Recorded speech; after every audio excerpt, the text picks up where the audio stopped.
Shalom and welcome to Wisdom and Torah. You know, it is an honor to be here tonight, teaching you, sharing with you the Torah. And you know, tonight I'm going to talk about a subject that is very controversial amongst the Christian churches. You know, a lot of the Christian churches, they basically have a fit when you tell them about they're going to go through the Great Tribulation. But yet they only have certain verses in which they can prove their theology per se. You know, but when you try to take them out of their comfort zone, you know, they don't know what to do with it. So what I found was when I started in this teaching the Torah, I would try and make an attempt to talk to them about the Great Tribulation by using the same verses they were using, and I was not being very successful. So on a hint by one of the good teachers that I know, on one of the Torah portions, I took it upon myself to look deeper into this particular chapter in Numbers, and I found that this is the best way that I found that proves that the church, the assembly, is going to go through the Great Tribulation. Whether you're Messianic, or whether you're a Jew, or whether you're a Gentile, whether you're a believer in Messiah, it doesn't matter. The whole world has to be witness to this. And I'm hoping and praying that by the end of the teaching, you'll see how the Torah specifies and the Torah tells us what's going to happen. The problem is this. Judah, Orthodox Judaism, they're not really studying the Torah, and they don't read the book of Revelation. They don't read the Brit Hadashah. Christianity, they only use certain verses in the Old Testament as a point of reference, but they don't really understand the Hebrew mindset. Now, we Messianics, we are trying to be in the middle of it. We're trying to be the bridging the gap. We're moving away from the church, but yet we're trying to understand Judaism. You know, we don't want Judaism as a religion, but we also don't want Christianity as a religion because we're trying to move away from both sides. We don't know how to explain certain things according to the Torah because we're learning, but yet we don't know how to refute Christians when it comes to some of the basic principles of our faith. So we are caught in between the wall, you know, and our backs are against the wall, and we need to come up with better ways of teaching our brothers about concepts that the people in the New Testament, Paul was teaching them about. We not all shall sleep, in the twinkle of an eye. But what does that mean? Does it mean that now that I come in the body of Messiah, I'm not going to be that I'm part of Israel? All of a sudden now I'm better than you, and all the Gentiles and the Jews are going to stay behind, and because I believe in Jesus, you know, I'm going to go to heaven, which the Bible nowhere says that we're going to go to heaven. We're going to dwell on the earth for 1,000 years. So you see the controversy. You know, the Jews don't want to accept the Gentiles, and the Gentiles don't want to accept the Jews. So we're right smack in the middle of it.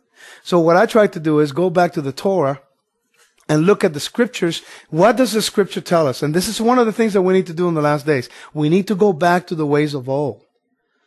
We need to go back to the Torah.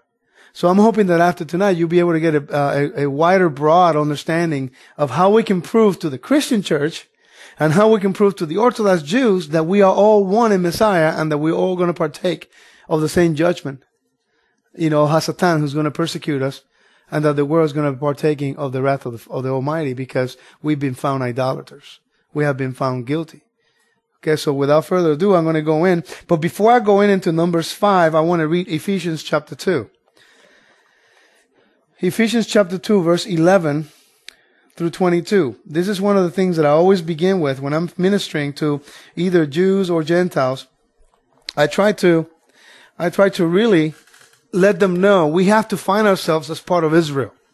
See, the problem is that the church don't see themselves as Israel. They see themselves as the church. Well, what they don't understand is that in the Greek word ecclesia is exactly the same one and that the Hebrew uses for congregation, kahal. It's the same one. But all of a sudden, the theology of the church fathers have separated the church in one place and the Jews in another place when Paul himself says that there's no Jew or Gentile when we're Messiah. There's no difference between men and women. We all one in Messiah. Okay? So we need to prove first that the church is part of Israel. Because if I don't prove that the church is part of Israel and that we are all one in Messiah, then it's meaningless for me to teach about this in Torah because they don't think that the law is for them. So we need to make them feel like, no, the commandment that was given in Mount Sinai, it applies to you and it applies to me because we're all one through Messiah. And we all have to go through the same procedure. That makes sense? Okay, so now when we read in Ephesians chapter 2, it says, this is Paul to the letters to Ephesus, and it's talking to a lot of Gentiles. Now you got to remember that when these things were written, it was written to the leader of the congregation, who understood these principles. Now he needs to relate it back to the converts. Okay, Therefore, remember that you, once Gentiles in the flesh, who are called uncircumcision by what is called the circumcision made by the flesh and by hands, it's an idiomatic expression by Jews and Gentiles, that at the time you were without Messiah, being aliens from what? From the commonwealth of Israel. It doesn't say the church.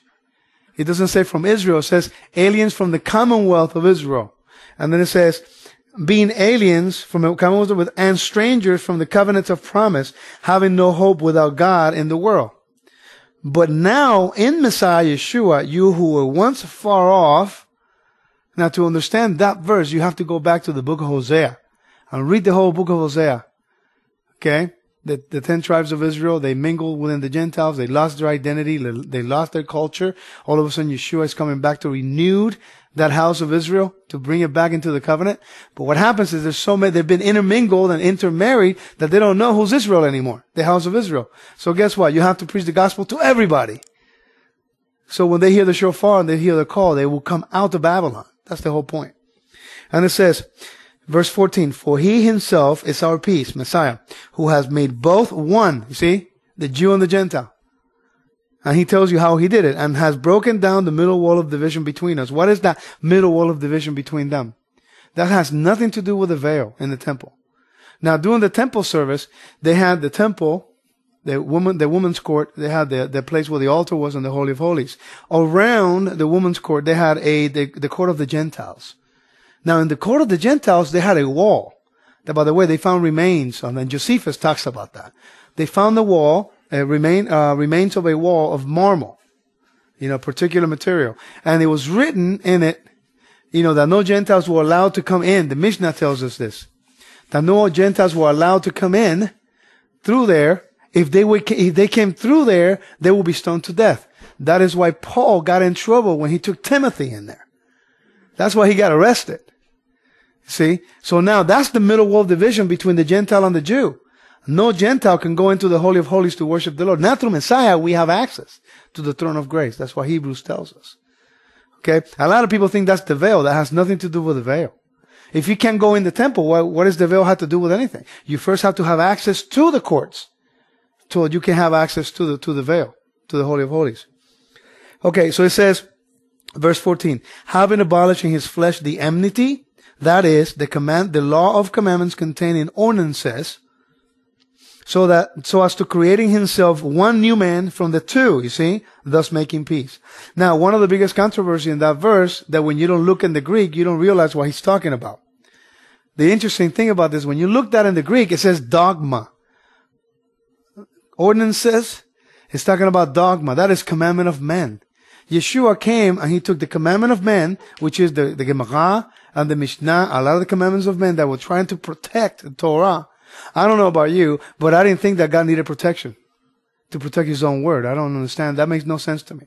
So man says, well, I want to keep Shabbat. So I'm going to come up with 1,400 new commandments to protect the Shabbat.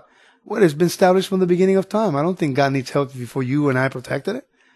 Okay, so when you come over here, that's talking about dogma. Verse 16, that he might reconcile them both to Elohim in one body through the cross, thereby putting to death the enmity. What is the enmity? Our flesh. Death. He took it away. That's going to be our reward in the heaven. We're not going to die. Okay? And he came and preached peace to you who were far off and to those who were near. That's another expression for the northern kingdom and Israel, and the Jews, For through him we have both access by one Spirit to the Father. Now therefore you are no longer strangers and foreigners, but fellow citizens with the saints and members of the household of God. I don't understand how much clearer a verse could be. That's basically, I don't have to explain nothing. It's right there. It tells me that the Gentile and the Jew, once they come through Messiah, we are all one. We have access to the Lord through the blood of Messiah. And then it says, verse 21,